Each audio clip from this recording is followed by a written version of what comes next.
people will still be coming in over the next several minutes, but we're delighted to have you with us today.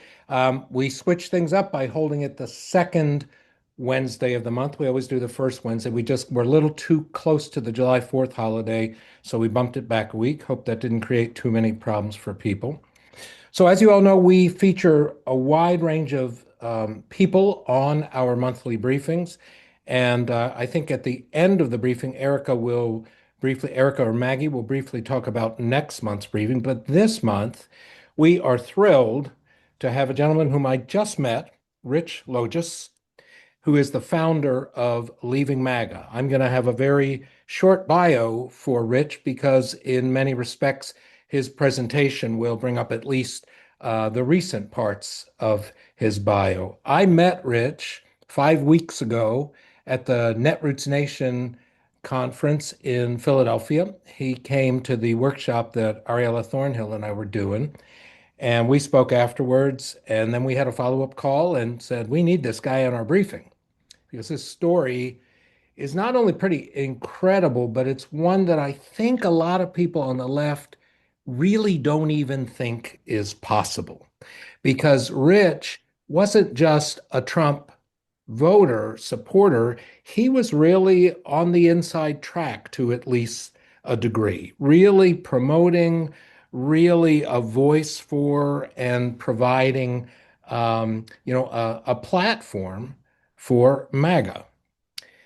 Well, as his memoir, which is called One Betrayal Too Many, says so well just in the title, at some point he started asking questions. And this is what we're going to hear about tonight. He not only started asking questions, he made a very big decision and moved on to a place where now he's helping other people with similar dilemmas and similar decisions. So, as always, we will entertain questions both by having you raise your hand and having you put your questions in the chat. And Maggie Walsh, our communications director, will help me with monitoring the chat and making sure as many questions as possible get answered. So with that, I'll say take it away, Rich. Thank you, Anthony, and thank you to Ruby for having me. Appreciate all of you being here. As I like to always preface my talks, I want to first apologize for my past MAGA activism. Had I met all of you when I was in MAGA, I would have very unfairly deemed all of you to be an existential threat to my life, my livelihood, my family, and my country. And for that, I am sorry, and I do apologize for that. I come from a quintessential middle-class family. My parents worked a combination of public and private sector jobs, and my parents were also very apolitical. In fact, to my knowledge, I don't believe that my parents ever even voted. And I spent my formative college years up until 2015 as a political independent who very rarely voted for a major party candidate.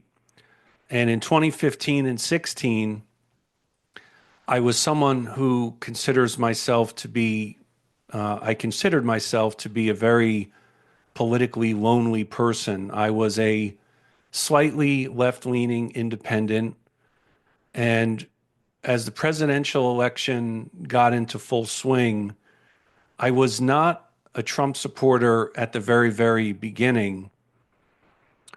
I was more or less neutral about him without having much of an opinion and knowing a little bit about his background. But what attracted me to his campaign was I believe that both parties had been the same. I felt that democracy had failed most Americans, that elected officials cared more about donors and the wealthy and the powerful than they did all of their constituents. And even though Trump ran as a Republican and came from the world of wealth and influence, I was very enticed by his outsider status and the fact that he had no government, military, or political experience. And I found myself increasingly nodding in agreement with some of the issues that he brought up, such as pointing out our electoral flaws, talking about jobs that went overseas, once vibrant communities that had been hollowed out because of outsourcing. I increasingly found myself in concurrence with so much of what it was that he was saying.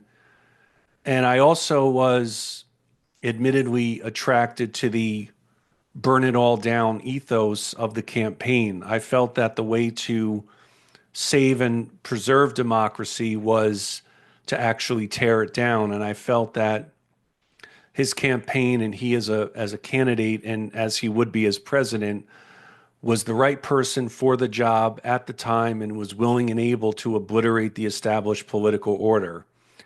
And it was in early 2016 when I became a full-fledged supporter. And I didn't just encourage people to vote for Trump. I wound up working on the campaign and I became a grassroots volunteer. I wrote part of the call script for the campaign. So anyone who made a call or received a call from the Trump campaign was hearing a call script that I partly contributed to. I showed people where to get registered to vote. I showed people where their polling places were. I showed them, I recruited people to vote for Trump. I recruited Bernie Sanders voters to support Trump.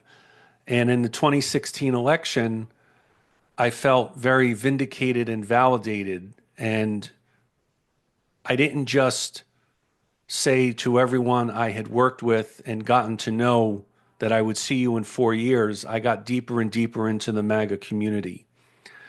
I became an aspiring MAGA pundit. I had bylines in places like Fox and The Federalist and Real Clear Politics. I wrote for a site called WorldNet Daily, which is a website that helped popularize the Obama birther conspiracy theory. I wrote for other MAGA media sites such as American Thinker and American Greatness. I wrote dozens and dozens of articles that I was never paid for and I never asked for money because it was so integral to my MAGA activism that I also complemented those articles with a professionally produced podcast. I was podcasting about all things MAGA and Trump. I spent money, devoted time, devoted resources to my activism when it should have gone to my family and my business. I developed close ties with several people I had met through the MAGA movement. I had developed a second family. As embarrassed as I am to admit this now, that second family took precedence over my own blood family. And I at times neglected my duties as a parent, as a husband, and as a business owner because of my second family and my MAGA activism. And as part of being an activist very deep in the community, I spoke at Trump groups. I was a donor at Trump groups. I sponsored Trump groups. I spent years honing my skills and my abilities as a MAGA pundit. I had a belief that I was embroiled in a good versus evil battle against existential threats. I believed that anyone who was not with us was to be considered a political enemy. And if you were not 100% with us, then we considered you 100% against us. And I viewed the 2016 election victory as a second kind of founding, where on one side you had my MAGA side, which we were the real and true Americans on the right side of history, and everybody against us we considered to be the fake Americans who were on the wrong side of history.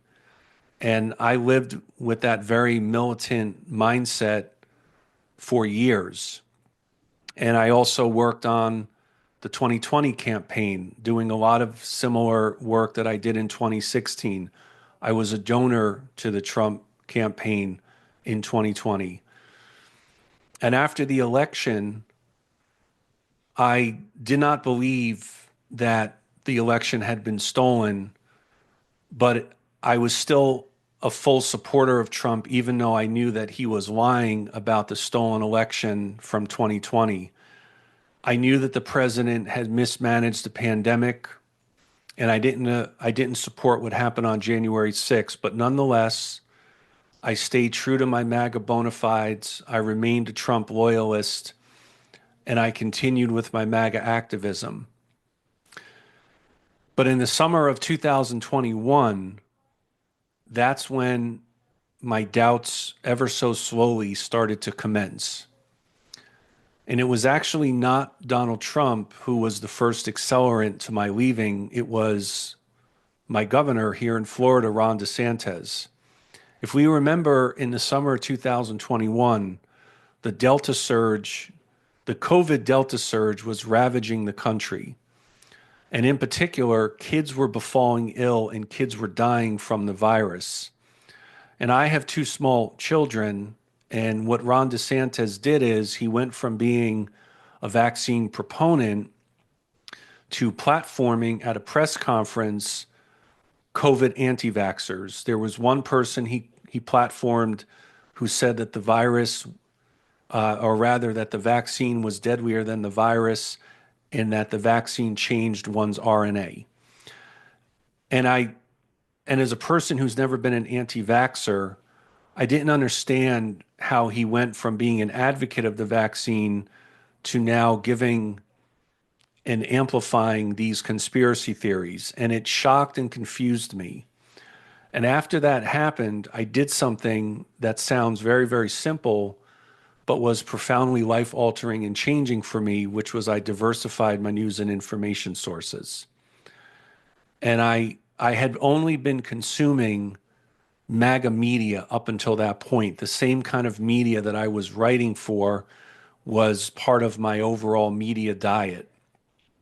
And I started to integrate into my media consumption what we would consider just standard legacy mainstream media, like, for example, daily newspapers, the New York Times, the Washington Post, the Atlantic, USA Today, the Associated Press, PBS, NPR.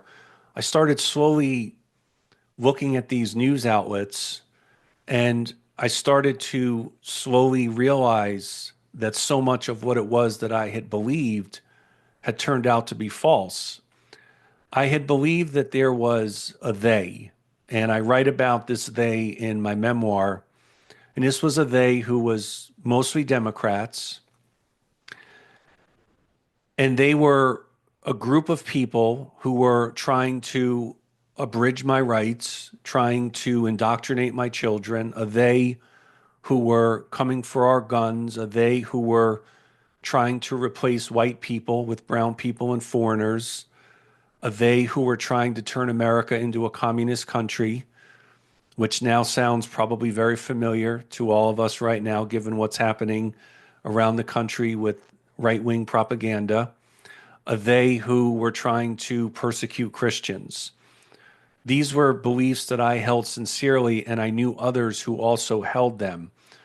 But as I started to widen my information aperture and started to digest other news sources and stepped out of the right-wing MAGA media echo chamber and bubble, I started to conclude that so much of my identity and my being and my personhood had been buttressed in lies, falsehoods, and conspiracy theories. And I spent a lot of late nights over the course of a year just with my thoughts and I in solitude in a very personally tumultuous time, lots of turmoil, where I was coming to and grappling with this realization that so much of what it was that I believed turned out to be inaccurate. And the final straw for me in leaving was on May 24th, 2022, which was the day of the Uvalde, Texas school shooting.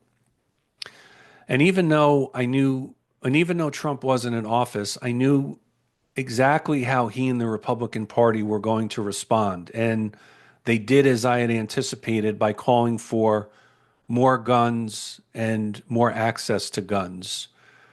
And that was another moment where I thought of my own children, and I thought about all of the parents who suffered not only in Uvalde, but also in other mass shootings that had happened while Trump was president.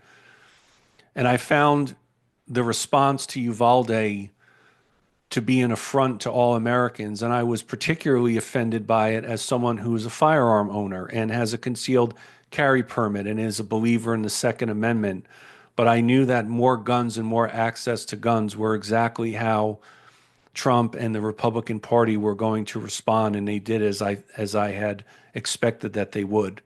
And so on that day, on the day of the Uvalde, Texas school shooting, I left MAGA quietly. But there was something that had been gnawing at me for doing it privately because I had always been so unapologetically public in my support for Trump and MAGA.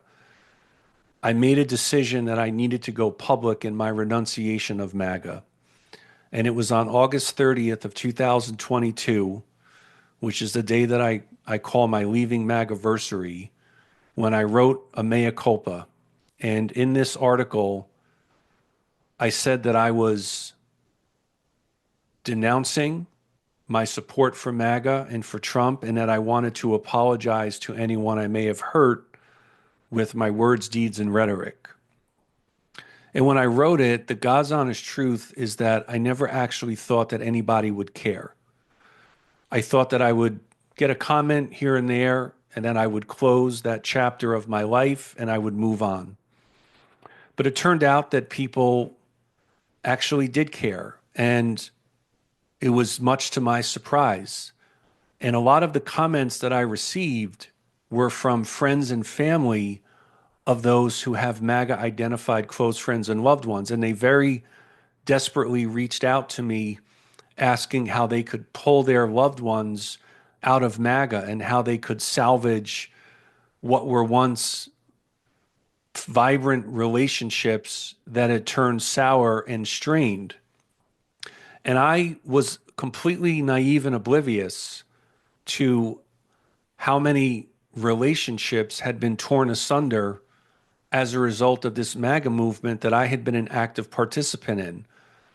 I had to come to an acknowledgement and a reckoning that I had helped the president divide the country, and that I was culpable and complicit in assisting him in amplifying conspiracy theories that resulted in unnecessary death, trauma, and suffering.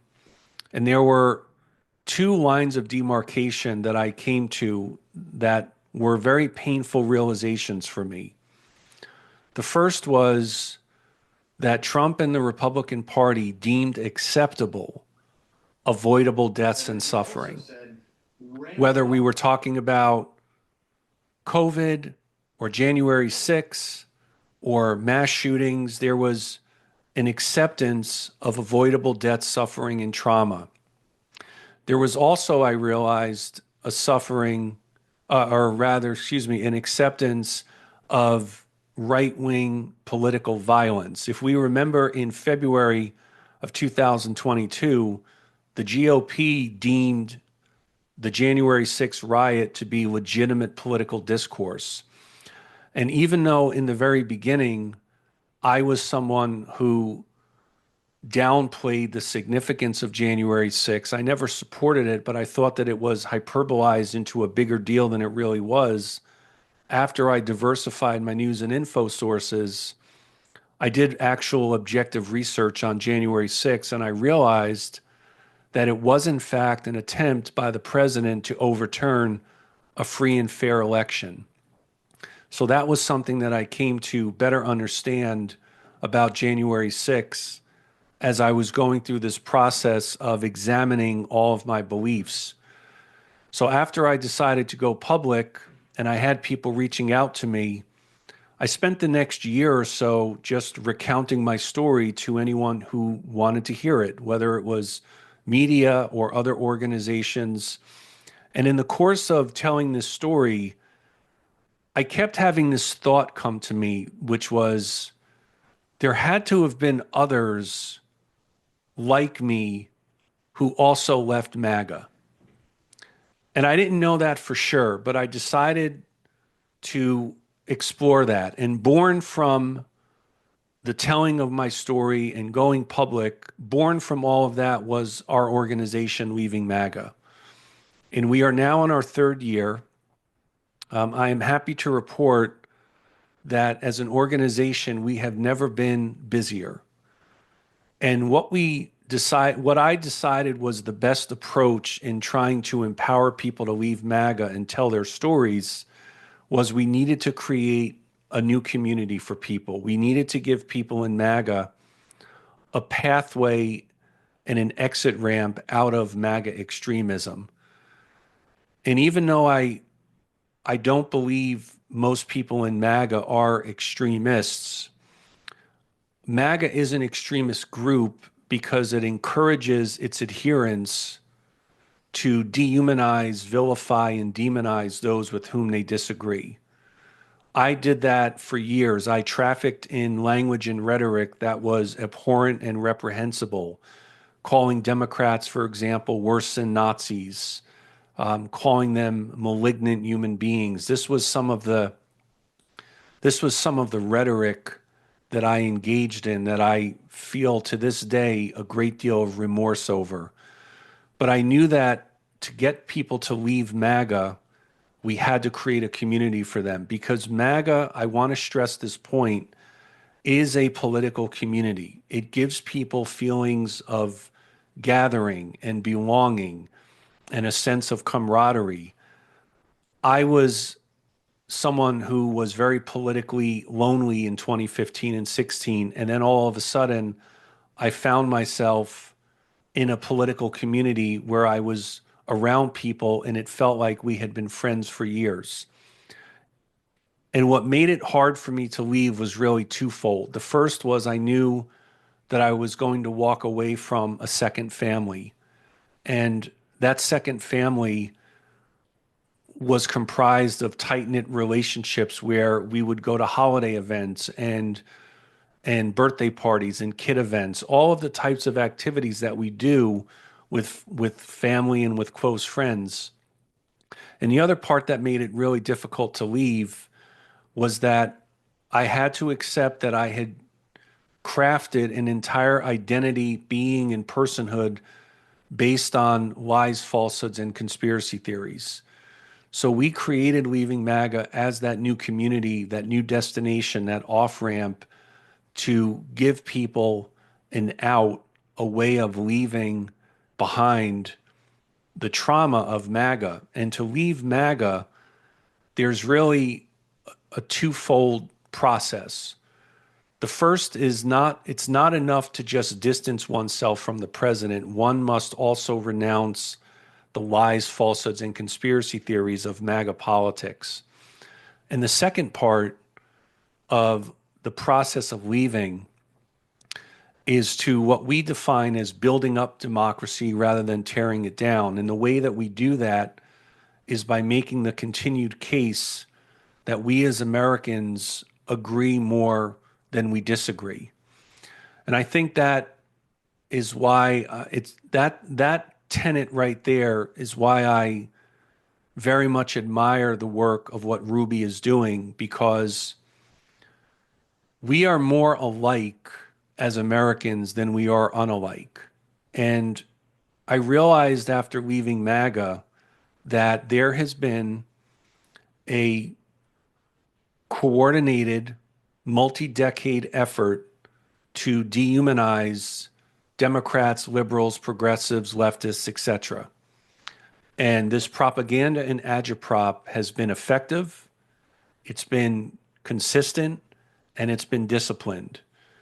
And I'm not saying that non-MAGA media has not contributed to our divides, because it has. But those who have found it to be lucrative in the MAGA media space keep those in MAGA addicted to fear and rage. And when I was in MAGA, I was addicted to fear and rage. I was always afraid that there was some devilish liberal behind every tree, and I was always outraged at some group or some person. And that's why, for example, if we look at a Fox News, no one watches Fox News to edify or enlighten or inform oneself. Someone watches Fox News because Fox affirms and reinforces our addictions to rage and fear. And what I know about the divide between rural and urban from my own experience in talking with people in MAGA and in talking with people who have left MAGA is that we concur more than we differ. If we were to take a pro MAGA and anti MAGA person and they had a lengthy enough conversation, what they would realize is that we all share many of the same hopes and dreams and fears and concerns. We want economic opportunity, and we want a safe and secure country, and we want clean air and water, and we want high quality health care, and we want good schools for our children. But there are many, especially in the MAGA media sphere, who have found it quite profitable to keep us divided and reinforce the us versus them. And I don't, the next point that I make is sometimes a little uncomfortable for people who may lean left or may consider themselves to be liberals, but I think there is enough blame to go around to say that some of the rhetoric that we see from those who are left leaning toward those in MAGA has not been helpful. And in fairness to people who are not MAGA, to their credit, they have been very welcoming to myself and to others who leave MAGA. But I do think that there is some resistance that exists, which I understand why there is, because MAGA has traumatized every square inch of our country. But for those who might feel like they want to shun those who have left MAGA, I want to encourage you to think about that differently. We can either welcome or we can reject those who leave. And I think we have to ask ourselves what's accomplished by either one. It might feel good in the moment to reject someone who's left MAGA, but I would argue that nothing of value is achieved. Whereas if we welcome those who have left, then we're increasing what we all talk about as the big tent. And a point that I'll close on here before we get to questions is I am not a historian, but what I know about our history is that every time we have been in a crisis situation, the way we have progressed, the way we have moved forward, the way that we have gotten past the crisis, and we are in a crisis situation right now, is by forming unlikely but necessary alliances. And I think that there is a lot of potential between rural and urban for those unlikely but necessary alliances. And for those who leave MAGA, something that I am also happy to report to everyone is that if we look at our leaders, and there are nearly 36 of us in our organization, all of us became Democratic voters. No one is required to be a Democrat. I myself am still a registered independent, but we've all decided to vote Democratic.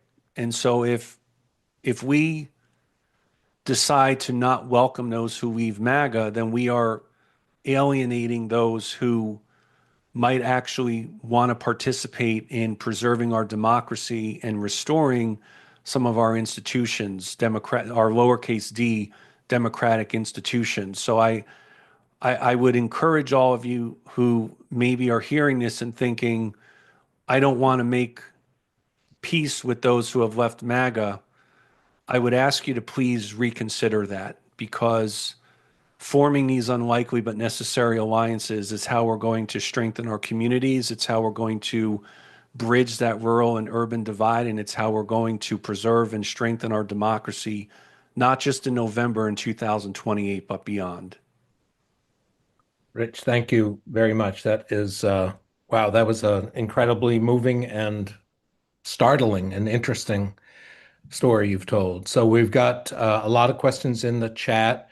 Again, I'll invite people if they want to ask a question to please put your hand up and we'll get to you in the queue, hopefully. If you do have a question or a comment and question, please keep it concise so that we can get as many out there as possible. I'll start the conversation with kind of a little amalgamation of a couple things I saw in the chat. One question from Erica was around the actual timing of your welcoming. Is it just for folks who've left MAGA, or do you kind of welcome people who are having second thoughts, doubts? And if you do that, how do they find you, or how do you find them? Sure. So I will say, as part of the fact that we've never been more active and busy, we have more people than ever who are in MAGA reaching out to us asking for help leaving. And there's a couple ways that they've found us. I spend a lot of time online. I am what I call terminally online and very active on our social media channels. So I've met people who have left and have doubts that way. There are some who have found us through our social channels, and we're also running a nationwide billboard campaign. We have billboards that have gone up in 19 states, and as a result of some of these billboards, people who are in MAGA, who are having doubts, who are confused, who are questioning their belief system, are reaching out to us. And when someone reaches out to us, the very first step we take is I personally follow up with them. And I do that because I want them to know, just like it says on our billboards, that if they're having doubts, we want them to know that they're not alone. And we have more people than ever who are starting to realize that they're not alone, and they are reaching out to us. And we work at everyone's pace. For some people, they take that initial step and then some time goes by before they take the next step. But we are here to let them know that we know what they're going through, and that the best way of showing a person a pathway out of MAGA is to introduce them to others who have gone through a similar odyssey like they have.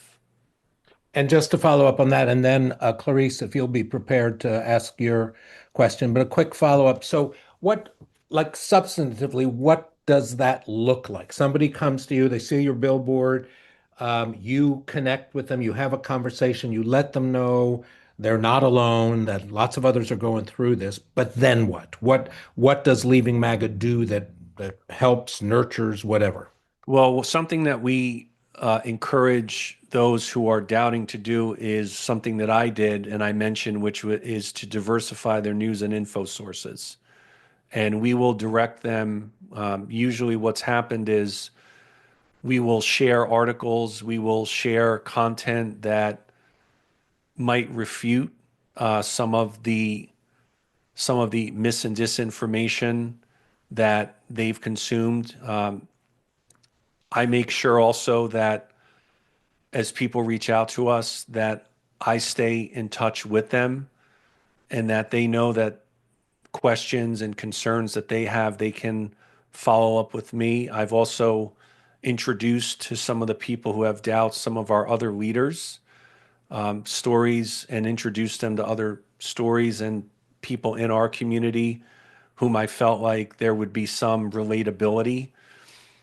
And all of this moves at the pace of the individual. So a lot of the focus is on trying to overcome mis and disinformation, showing people who are having doubts that their algorithms have mis and disinformed them. I say all the time that we are in the United States of algorithms, and I think that mis and disinformation has reached a crisis level in our country. And when we meet people who are having those doubts, we show them that. We don't try to inundate people with a lot of facts and policy, because the fact is that most people aren't really moved by facts and policy. People are moved by emotional appeals. We make decisions as a species, as a whole, based on emotions and sentiments and feelings and perceptions. And we make that emotional appeal to people who come to us saying that they're afraid and that they're having doubts. And we just provide the friendly ear for them. And they know that they can turn to us as a resource anytime they need us. Great, thanks so much. So I'm going to go to Christine, if you'll come off mute, ask your question. Or Clarice, I'm sorry, Oh, Clarice, okay. pardon me. Okay. Um, we have a small group of leftist Christians in Bonners Ferry, Idaho, and we're right smack in the center of the reddest part of Red, Idaho. So we're surrounded every day and in every situation by MAGA folks. And as a result, we are very anxious, very hungry to find out from Rich what kind of verbiage can we adopt? How can we talk to folks like this that we're surrounded by in a way that doesn't just make things worse, but we can come to understand them a little bit, but at the same time, get our points across about our truths? I would thank you, Clarice. I would recommend to as a starting point at our website we have something called a reaching out guide, and as part of that guide, we have two sections of do's and don'ts on what to say, what not to say, and something that we encourage people to do in approaching those who are MAGA identified in addition to the reaching out guide, is we have a Tuesday night support group that we put together, and that's online. It's free. It's we believe there should be no financial hindrance to being able to attend. And what we do at that support group, which people can get information on it at our website at leavingmaga.org, is we give some tools on how to better navigate the strained relationships between those who are not in MAGA and then their MAGA identified close friends and loved ones. So there's a lot of emphasis on self-care, nonviolent language. And there's also something else that we do is we relieve people of the pressures of feeling like they can change their MAGA identified close friend and loved one. Because what we have discovered in our experience is that no one can change another person. The change has to come from the individual from within.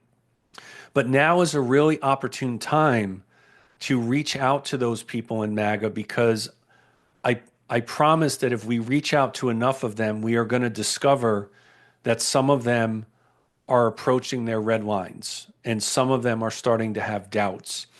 And I think that one of the most effective ways of reaching out to those who are in MAGA is by making a case that we agree on important issues more than we disagree, and that we are more alike than unalike. And I feel like that lowers everyone's defenses because it instead of having a bulwark go up because of facts and policy and trying to inundate someone with facts after facts, it just doesn't work. I wish that it did. I'm guilty of doing it myself, but I came to understand through this work that we need to show people in MAGA that we actually concur more than we differ. We might disagree on how to reach desired outcomes and we might disagree on solutions, and it doesn't mean that we can't agree to disagree on some issues, but people in MAGA will find it you will be pleasantly surprised, Clarice, that if you take the approach of agreeing more than disagreeing and being alike more than unalike, you will be able to have lengthy conversations with people in MAGA. Not with everyone, not with everyone, but by doing this, you will discover that conversations open up and that you find the common ground that we're all trying to so desperately seek and achieve. Amen. Thank you so much. Sure. Anthony, you're muted. Sorry about that. Maggie, if you would get ready, I'm going to call on Jeff now, but if you would then pick a question or two from the chat after that, we'll go back and forth between our raised hands and the chat. So go ahead, Jeff. Hi, everyone. Hey, Rich, thank you so much for being here. This has been really helpful.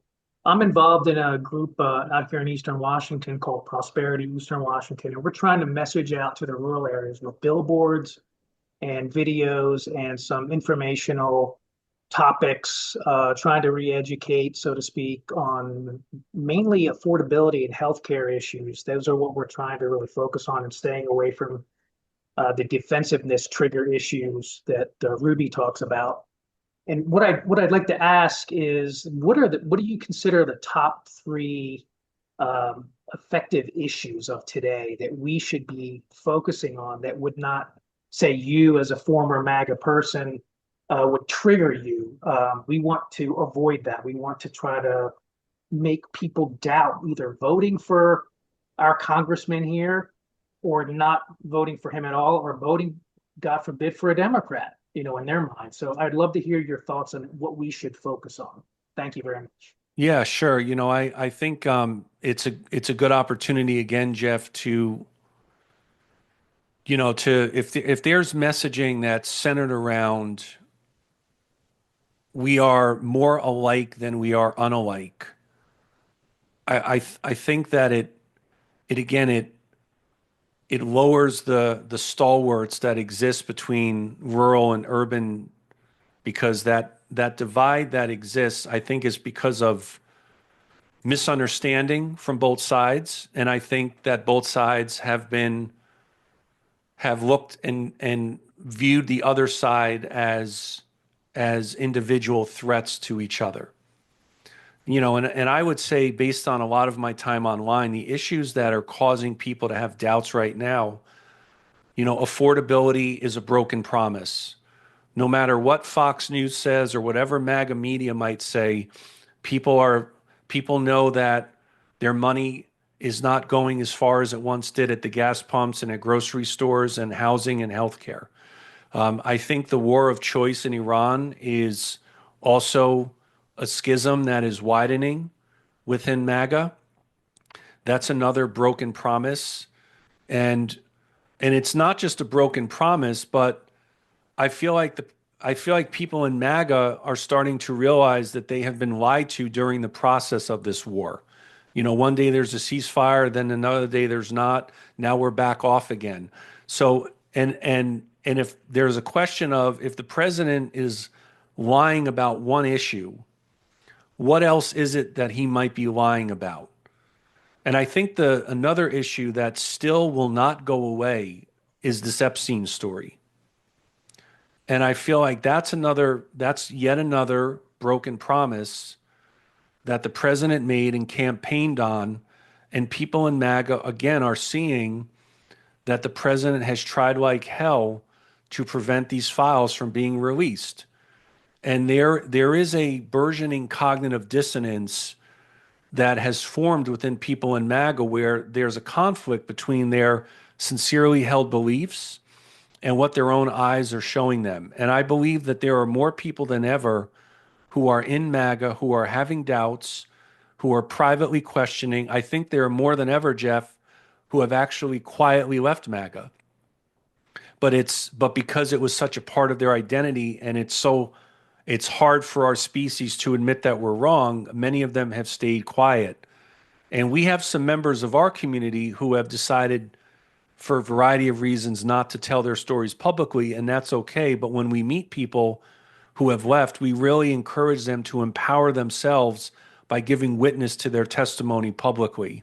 So I think the issues of affordability, Iran, and the Epstein story are continuing to move the needle, and are widening the chasms and the schisms that exist within the MAGA base. And I think the president knows that MAGA base is cracking. So it's an opportune time to send out and disseminate the kind of messaging that you're talking about. That's super helpful, Rich. And thanks, Jeff, for that great question. I'll just mention a couple of other things. Ruby has been working, Erica actually, in the lead with the Center for Working Class Politics on a two-part analysis of what kinds of policies and what kinds of messaging around policy really appeal to rural voters, particularly working class, but rural voters. And we'll have the preliminary results from that, I think, at our next briefing. So that's one thing. The other thing I'll say is, what Rich is saying about people leaving in larger numbers is documented even by a Fox News poll that was just released a couple of weeks ago that showed that three times as many rural white voters, sort of the core of Trump's base, three times as many say they're worse off now than they were at the end of the Biden years than the ones who say they're better off. And overall, his rating among rural people broadly has dropped 34 points. So it's clearly the case that a lot of folks are leaving. Okay, so Maggie, you want to pop in and ask a question or two from the chat? Yeah, this is a combined question that's a little difficult, but I think that you can answer it well. Do you have any advice for detangling the racial and religious components from the MAGA views? It's important to find common ground, but sometimes it can be really hard with extremist views. So, what about evangelicals who believe Trump is divinely endorsed? Is there any way that people can find common ground? I'm reminded of one of our leaders. Her name is Stefania. Her entree into MAGA was through her Christian nationalist church. And she wound up leaving her church and leaving MAGA almost simultaneously at the same time. I think that the old saying about what someone does versus what someone says, I think with the president, it's a fair question to ask if what he says and what he does really comports with the kinds of Christian values that Christians and Catholics have grown up with. But I think that we have to be careful on how we might ask that question. And, one way that I've asked that question of people in MAGA is I've asked them, those whom I knew were Christian or evangelical, for example, I've asked them, is there anything about the president's rhetoric and actions as a Christian that give you pause? And what I've discovered is that actually people in MAGA will answer that. They will actually answer that question, and they will oftentimes point out something that is critical of the president. And if the conversation advances to that point, I feel like yes, it might be a negative, but if someone answers the question and says, yes, I have, I don't like that he said this, or I don't like that he did that, now there's common ground that's established.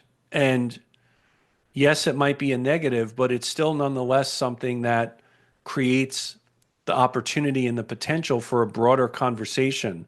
So I think good advice would be to stay away from saying, he's not a real Christian. I feel like people take some offense to that because, they'll respond by saying, well, who's to say what makes a real Christian or a fake Christian? I did that when I was in MAGA. We used to say that Democratic voting Christians and Jews were not real Christians and Jews. And I said that as somebody who wasn't even that religious of a Catholic. I always joke that I'm an excommunicated Catholic. My wife doesn't like that joke, but I wasn't even in MAGA. I wasn't the most religious Catholic, but we used to say, oh, so-and-so's a Democratic Jew or Democratic Christian. You're not a real Jew, not a real Christian. So I think just ask that question of, is there anything that the president has said or done that's given you pause as a Christian, and wait for an answer. And if they answer in the affirmative, now there's a chance to take the conversation further. Thank you. Anthony, you're on mute. God. The guest is not supposed to have to guide the host, who's such an idiot. Okay, we're going to go back to the queue with Bart, and Maggie, get another question ready after Bart, if you would. Go ahead, Bart. Hey, Rich, thanks so much. And John, thank you, John. Thank you so much for coming out and doing this. You probably saw in my text that a group of us are putting together, trying to develop a series of local podcasts and regional podcasts throughout the nation, especially in swing states and districts. And one of our premises is we're trying to do what you were saying earlier, not develop echo chambers, right? They want to make a chamber that's not an echo chamber, a place where people can come and discuss issues to help kind of break down that divide. Have you done some of this in your world of podcasting? Have you thought about it, or would you be willing to help us or work with us on this mission? Yeah, I'm happy to work with you. A friend of Ruby's is a friend of ours, and Cool. anything that we could help to contribute, let's talk offline and brainstorm and see how we could work together. Great. Thank you so much. I just have to get your contact. I'm gonna put my email in the chat right now. Yeah. We'll connect you too, Bart, if you Yeah. want. Yeah. Thank you. Thank you. Maggie, you got another one for us? Yeah, this one is do folks leaving MAGA have emotional challenges in doing so that need to be addressed in some way? It is scary, the prospect of leaving. Walking away from the second family, the acknowledgement that we were wrong, the admission that so much of what we believed turned out to be false and inaccurate and untrue. But the way that we've provided that emotional comfort is through the community that we've built. I say all the time that I never sought out to be an activist or a public figure. I had an idea. I thought there's got to be others who are leaving. So, some people may have just said, that's an idea and maybe it's true. I said, the hell with it. Let's go start a nonprofit and figure out if this, can actually work. And 3 years later, after the first 2 years of not knowing what I was doing, I feel like we finally have hit our stride and we found our footing. So we want to give that emotional support because the process of leaving, it's not just that one leaves and that's it. I like to say that after leaving MAGA, I became a born again human being.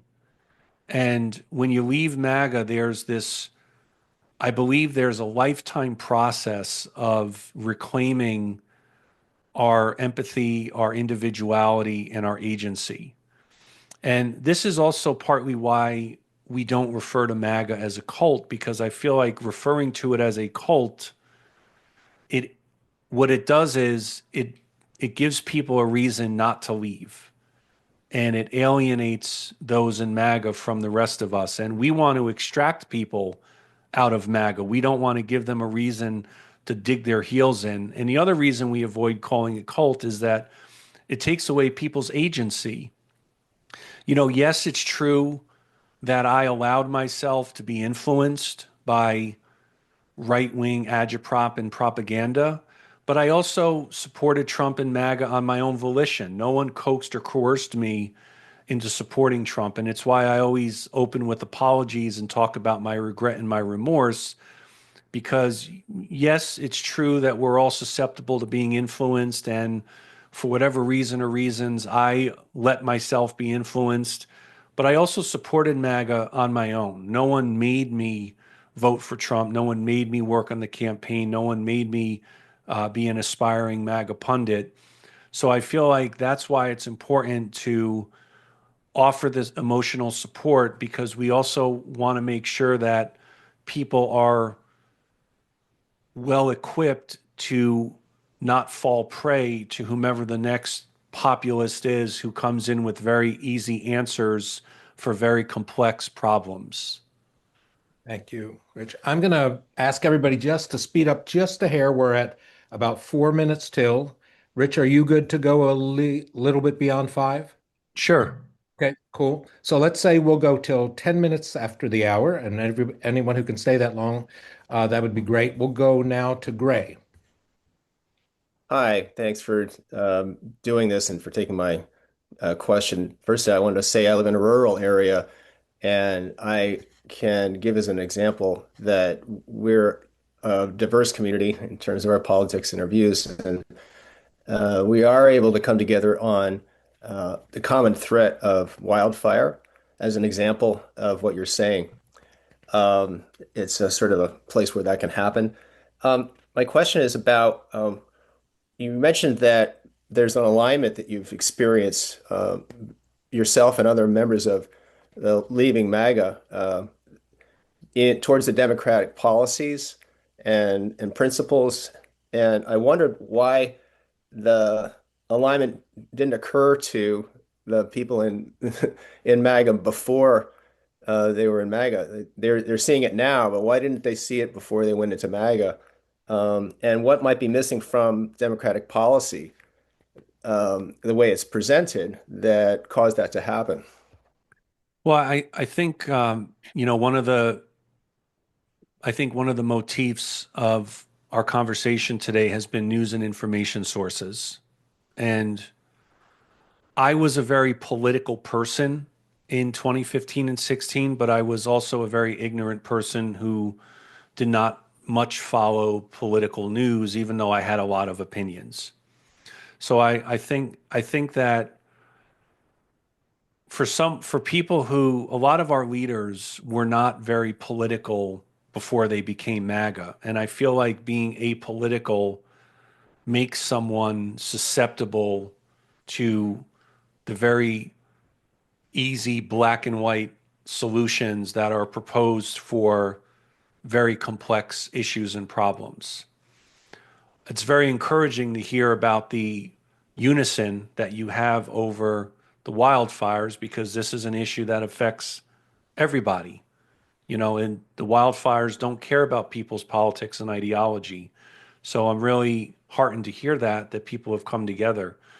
I think with Democratic politics as a whole, even though I'm not a consultant, but I'll put on my analyst hat for a moment. I think one of the biggest flaws that the Democratic Party has had is that there is a fear in speaking to people outside of the base. I remember this year, it was earlier this year, perhaps it was late last year as well, that there were Democratic leaders going to red areas to host town halls. And I remember thinking, this is exactly what's needed because many of the people in those red areas never actually hear from their Republican elected officials because the Republican doesn't need to show up because he or she wins no matter what. So the fact that Democrats were going into these town halls, facing voters, talking about what they've done for rural areas, humanizing each other, I remember feeling just excited about that. But Gray, all of a sudden, it seems like it just disappeared. Hmm. And I don't know why it disappeared. And I feel like I would love for the Democratic Party to start getting in front of those in very hostile, unfriendly territory. Republicans stay out of there because they don't need to face their voters. And Democrats have been afraid to go into those areas because it's not friendly territory. But that's how you find common ground is by having uncomfortable conversations. And I wish that Democrats, I really do hope that they will start to do that because it's, and in fairness to the Democratic Party, to as part of the answer to your question also, is that I don't think that Democrats have long appreciated the mis and disinformation machine from the right. And, I'll reiterate this point. I think that mis and disinformation has reached a crisis level in our country right now. So much so that Leaving MAGA is developing a media literacy program that we want to put together that we can share with those who have friends and relatives, those who are having doubts right now, and those who have left where we can figure out ways of combating mis and disinformation. Because unfortunately, while I'm not saying that Democrats are always honest, the GOP is almost always dishonest. And it is hard to keep up with lies and mis and disinformation. But the Dems need a strategy on how to do that because without combating those narratives effectively, especially apolitical people, what they're getting in their algorithms is mis and disinformation. And it's why we saw a shift among so many demographics toward Trump in 2024. But the good news, as Anthony pointed out, is some of those shifts are reversing. Thank you. Great. So we have time probably for one more question in the queue and one more from the chat. Judy, you're the next up. Before you go, though, I was hoping that Erica could come off mute for a moment and just ever so briefly describe next month's briefing. Sure. Hi, everyone. Yeah, so next week, which we actually are also doing again on the second Wednesday of the month, so that is August 12th.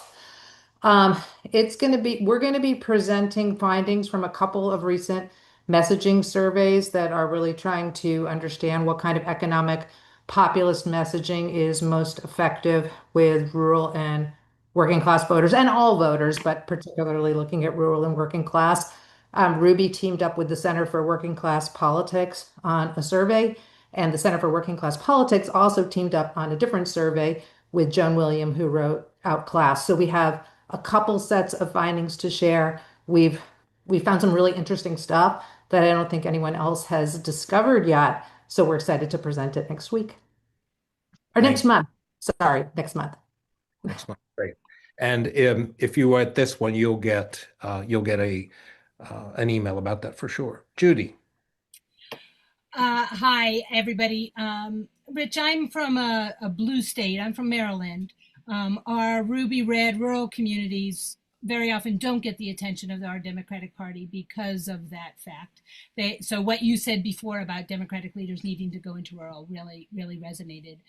But we do have a very active and anxious group of local Democrats who are trying to do things ourselves. And one of them is that we very recently used your sticky notes, the Leaving MAGA, and we put them everywhere, in Walmart bathrooms, in restaurants, and everything we could. What are some other things that small groups of Democrats could do locally? For example, I'm thinking you probably won't be looking at Maryland anytime soon for a billboard, but we could help you pay for a billboard in our community.